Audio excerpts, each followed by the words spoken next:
The ghastly incident reported from Sandeshkhali in North 24 Parganas district is alarming, is deplorable, to say the least.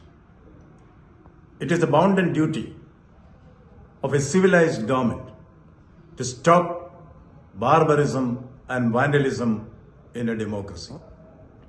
If government fails in its basic duty, then the Constitution of India will definitely take its course. As governor, I reserve all my constitutional options for appropriate action at the appropriate moment. Flexing muscles and parading paper tigers will not work with the people of Bengal.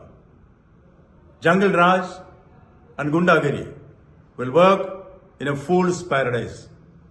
Bengal is not a banana republic. I repeat, Bengal is not a banana republic. Government should do its duty. Those who think they can rule through dons and soon will they find themselves to be Don Quixotes. This pre-election violence, which has an early beginning, should find an early end. The sole responsibility for wanton violence in society lies with the government. It lies with the government. Government may better open up its eyes and see the reality and act effectively to face the consequences. The ostrich-like attitude of the police who pretend not to see the reality around, not to see the lawlessness around should go.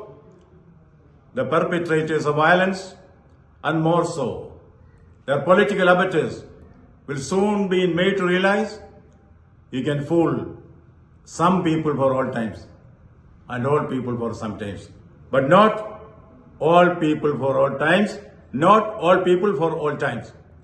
It is high time that we call stops to violence and hooliganism. In Bengal, violence will come to an end.